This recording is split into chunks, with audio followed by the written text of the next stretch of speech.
Hi Vizag గుమ్మగుమ్మలు ఇవాళ మీకు కొత్త రుచిని పరిచయం చేస్తానండి.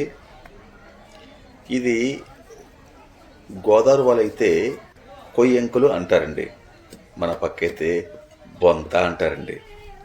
ఇది యాక్చువల్లీ ఏంటని చెప్పాలంటే సముద్ర చేప కాదు, చెరువు చేప కాదు, మధ్యలో పుట్టిన చేప అండి. ఇది అదే బ్యాక్ వాటర్లో పుట్టిన చేప అండి. అబ్బా మాటల్లో చెప్పలేం కానీ చేప గొప్ప రుచిగా ఉందండి. ఇది ముద చేప అండి, దగ్గర 2 కేజీలు ఉంటుంది చేప అండి. ఇది నేనైతే కొన్ని ముక్కలు ఫ్రైకి కొన్ని ముక్కలు కోయించుకున్నానండి. ఎప్పుడు ఫ్రై పీస్ అంటే కొంచెం పలచగా కోయించుకోవాలి, గ్రేవీ అంటే కొంచెం లావు కోయించుకోవాలి. చూసారా ఆ తోక మెయిన్, ఈ చేపకి తోక బుర్ర మెయిన్ ఇంపార్టెంట్. ఆ తోక ఏంటంటే ఆ మాత్రం సైజు కట్ చేసుకోవాలన్నమాట, అలా వండితేనే టేస్ట్ అండి.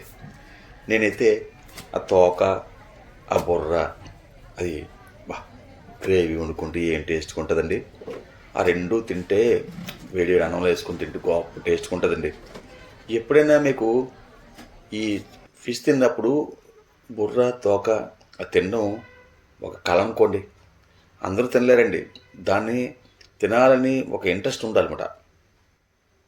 అది బుర్రలో ఉన్న టేస్ట్ దేంట్లో ఉండదండి, బుర్ర తోకలు అంత టేస్ట్ ఉండదు. చేప సగం ముక్కలు ఎట్టి నేను ఫ్రైకి ఉంచుకున్నాను. ఫ్రై అంటే గుర్తొచ్చిందండి బాబు, మా ఆవిడ ఉప్పు కారం రాసి ఫ్రిడ్జ్లో పెట్టిందండి. ఎప్పుడు మీరు తినాలనిపిస్తే 2 ముక్కలు వేపుకుని తినండి. నేను అలాగే తిన్నానండి. చేప అంతా గొప్ప టేస్ట్గా ఉందండి. నోట్లో వేస్తుంటే కరిగిపోతుంది ముక్క, హల్వాలా ఉందండి. హల్వా కాదు చెప్పాలంటే పాలకోలా ఉందండి, కరిగిపోతుందండి. హల్వా అంటే సౌద్ కదా, పాలకోవా కరిగిపోతుంది. చేప గొప్ప టేస్ట్గా ఉందండి. కొన్ని ముక్కలు కట్ చేసుకొని పసుపు వేసి కడుక్కోవాలి ముందు. ఎందుకంటే చేప అనేది ఏ చేపకైనా నీసు అనేది స్మెల్ వస్తుంది. ఆ నీసు వాసన రాకుండా పోవాలంటే మనం ఏం చేయాలంటే చక్కగా కొంచెం పసుపు వేసుకొని శుభ్రంగా కడుక్కోవాలండి. మనం తినే ఫుడ్డే కదండి, కొంచెం శుభ్రం చేసుకుంటే నీట్గా ఉంటే టేస్ట్ బాగుంటుంది, మనం తినడానికి ఇంట్రెస్ట్ అనిపిస్తుంది. వీడియో కోసం కాదండి, మేము ఇంట్లో చేసుకున్నాం, ఇలాగే చేసుకుంటాం చక్కగా. చూసారా, మేము ఇంట్లో ఆడించిన కారపొడి అండి, బయట కారపొడి కొనమండి. ఇంట్లో కారపొడి, కొంచెం పసుపు, తగినంత ఉప్పు అండి. మీ రుచికి కావాల్సినంత ఉప్పు, అంత రుచికి సరిపడి ఉప్పు వేసుకోవాలండి. వేసుకొని ఇంట్లో తడిసిన గరం మసాలా పొడి కలుపుకొని అలా పాముకోను ఒక పావు గంట అరగంట అలా వదిలేస్తే ఆ చేపకి బాగా ఉప్పు కారం బాగా పడుతుందండి. పడితే మీకు చక్కగా బాగుంటుందండి. చూసారా, ప్రతి ముక్కకి అలా మనం ఆ ఉప్పు కారం పట్టించి కొంచెం కన్నంలో గ్యాప్లోనే ఉప్పు కారం బాగా తగిలించి వస్తే బాగుంటుంది. అలాగే నాటు ఉల్లిపాయలండి, నాటు ఉల్లిపాయలు ఎంత రుచిగా ఉంటుందండి. నాటు ఉల్లిపాయ, నాటు చేప ఈ వండితే బాగా టేస్ట్గా ఉందండి. చూసారా, నాటు ఉల్లిపాయలు నీట్గా తొక్కలు తీసుకొని చేసుకోవాలి. ఇది కాకుండా పెద్ద ఉల్లిపాయలు కట్ చేసుకొని అల్లం, వెల్లుల్లి, ఉల్లిపాయ 3 పేస్ట్ చేసుకున్నామండి. ఆయిల్ కలరేటాలు చూస్తున్నారా, మా ఆవిడ ఏం చేస్తుందంటే ఈ చేపలో చెన ఉంది, ఆ చెన కొంచెం వేపిందండి. మార్నింగ్ బ్రేక్ఫాస్ట్ అంబలి ఆ చెన వేపుకొని తింటే గొప్ప టేస్ట్గా ఉందండి. మళ్ళీ అదే నూనెలో కొంచెం ఉల్లిపాయలు వేసి వేపుకున్నాం. ఉల్లిపాయలు నాటు ఉల్లిపాయలు కదా, కొంచెం దగ్గర వేపుకోవాలి. కరివేపాకు వేసుకున్నాం. కరివేపాకు నేను వంటలేదండి, ఏ వంటకానికి కరివేపాకు ఉండాల్సిందే. చూసారా, నాటు ఉల్లిపాయలు, కరివేపాకు బాగా దగ్గరగా దోరగా వేయించుకోవాలండి. దోరగా వేయించుకుంటే చాలా బాగుంటుంది. అలాగే అల్లం వెల్లుల్లి పేస్ట్ కూడా, అది కూడా వేస్తాం పేస్ట్ అండి. అల్లం వెల్లుల్లి ఆ పేస్టు కంపల్సరీ, నాన్ వెజ్ అంటే కంపల్సరీ లేకుండా లేదండి, కంపల్సరీ వేసుకోవాల్సిందే. చక్కగా అలా దోరగా వేయించుకోవాలి. వేసుకుంటే కొంచెం అన్ని పచ్చి వాసన పోతుందన్నమాట. ఎక్కువ మాడిపోకూడదండి, మీడియం సైజ్ వేపుకోవాలన్నమాట. తర్వాత పచ్చిమిరపకాయలు చిన్న ఈళ్ళ కట్ చేసుకొని దానికి పచ్చిమిరపకాయ చిన్న గీట్లా పెట్టుకొని వేసుకున్నాం పచ్చిమిరపకాయలండి. తర్వాత టమాటీ తురుము లైట్గా చిన్న తురుము కట్ చేసుకోవాలి. టమాటా తురుము వేసుకొని కలుపుకుంటే బాగా ఉడకాలండి. టమాటా బాగా ఉడికితే ఆ ఫ్లేవర్ మీకు వస్తుంది, టేస్ట్ వస్తుంది. ఏదైనా మా ఛానల్లో మేము ఎప్పుడు డిఫరెంట్ వీడియో పెడుతుంటామండి. మీరు ఏదైనా సూచన తెలియపరచాలంటే మాకు కామెంట్ రూపాన మా కామెంట్ తెలియపరచండి. అలాగే మన ఛానల్ సబ్స్క్రైబ్ చేసుకోకపోతే సబ్స్క్రైబ్ చేసుకోండి, లైక్ చేయండి, షేర్ చేయండి. గంట సింబల్ నొక్కడం మరి మర్చిపోకండి, నొక్కండి. చూసారా, ఇంకా చేప వేయక ముందేనే కలర్ఫుల్గా ఉంది. ఇంక చేప వేసుకుంటే ఇంకా టేస్ట్ ఇంకా కలర్ఫుల్గా ఉంటుందండి.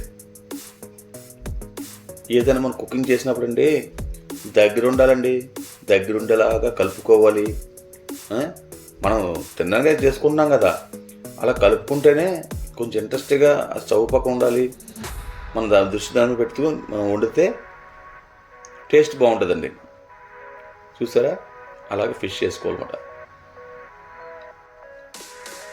మొక్కలు చూస్తుంటే, పచ్చి మొక్కలు చూస్తే తిని వెళ్ళిపిస్తుంది కదండి. సైజులు చాలా బాగున్నాయండి, మంచి కలర్ఫుల్ కనిపిస్తుంది కదండి.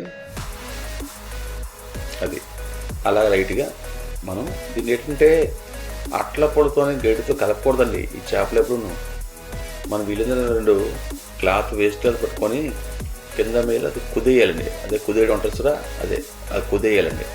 కుదేస్తే కింద ఉల్లిపాయలు మీదకి వస్తాయి, ఆ కరివేపాకు మీదకి వస్తాయి. అలా కలుపుకోవాలి, అలాగా సరే అలాగ ఊపాలండి. అది కొంచెం ప్రాక్టీస్గా ఊపుకోవాలండి. సరే అలా ఊపుకొని పెట్టుకోవాలండి. ఒక 5 నిమిషాలు అలా మూత పెడితే చక్కగా బాగా ఉడుకుతుందండి. ఇప్పుడు బాగా ఉడికించారా, మంచి కలర్ఫుల్గా ఉంది, ఉప్పు కారం బాగా పట్టిందండి. అలాగా జస్ట్ ఏదైనా కుకింగ్ చేసినప్పుడు హైలో పెట్టకూడదు, స్టవ్ ఎప్పుడు సిమ్లో పెట్టుకోవాలండి. సిమ్లో పెట్టుకుంటేనే బాగా ఉడుకుతుంది. హైలో పెడితే ఏమవుతుంది, మీకు మాడిపోద్ది, మారు స్మెల్ వస్తే తినలేమండి. మారు స్మెల్ మంటే కాదు, పక్కింటి వాళ్ళకి వెళ్తే స్మెల్. మనం వండితే 4 ఇళ్ళకి వెళ్ళిపోవాలి వాసన, అలా ఉండాలి. మనం తగినంత వాటర్ వేసుకోవాలండి. మనకు ఎంత గ్రేవీ కావాలో దానికి తగినంత వాటర్ వేసుకొని జస్ట్ ఈ గట్టిగా అట్టప్పుడు కానీ సెంటర్లో పెట్టి అలా ఊపాలి. జస్ట్ అలా ఎక్కువ లైట్గా అలా ఊపాలండి. ఊపితే చక్క నీట్గా ఉప్పు కారం బాగా పడుతుంది. బాగా అలా కలుపుకొని ఉంచుకోవాలి. మనం తినడానికి ఎంత సహనం ఉండాలో వండడానికి కూడా అంత సహనం ఉండాలండి. చూసారా, చిన్న కొత్తిమీర తురుము కట్ చేసిన తురుము, ఆ తురుమల మీద జల్లుకోవాలండి. జల్లుకుంటే చక్కగా బాగుంటుంది. సార్ చూడడానికి కలర్ఫుల్గా ఉంది, తినడానికి రుచిగా ఉంటుంది. మనం వీడియో పెట్టే ముందు మీకు చిన్న సలహా ఇస్తున్నానండి. వీడియో చక్కగా మీరు చూస్తున్నారు కదా, అలాగే కుకింగ్ కూడా మీరు చక్కగా కుకింగ్ చేసుకోవాలి. చక్కగా కుకింగ్ చేసుకొని మంచి హ్యాపీగా తినాలి. మీకు నచ్చినట్లయితే లైక్ చేయాలి, షేర్ చేయాలి, అలాగే సబ్స్క్రైబ్ చేయాలి, మర్చిపోకండి. మీ అందరూ తలకు సహాయం, సహకారం, కోఆపరేషన్ మా ఛానల్ ఇంకా అభివృద్ధి చెందాలండి. మంచి మంచి వీడియోలు పెడుతుంటాం, అలాగే మీ సహాయం సహకారం మాకు కావాలి. మాకు చూసారా, గ్రేవీ బాగా ఉడికింది. ఇంక లేట్ ఎందుకండి, చక్కగా వేడి వేడి అన్నంలోని ఈ గ్రేవీ వేసుకొని ఆ తలకాయ, చేప తలకు బుర్ర తోక వేసుకొని తింటే అబ్బా ఏం టేస్ట్ ఉంటుందండి, మామూలు కాదండి. ఏదైనా మీరు ఎన్ని చెప్పండి, ఫిష్లో ఉన్నంత విటమిన్స్ దేంట్లో లేదండి. అది సముద్రం అవ్వండి, చెరువు చేప అవ్వండి, నాటు చేప అవ్వండి, ఏదైనా ఫిషేనండి. మేము ఎక్కువ ఇష్టపడేది ఫిషే. చాలా బాగుంటుంది సార్.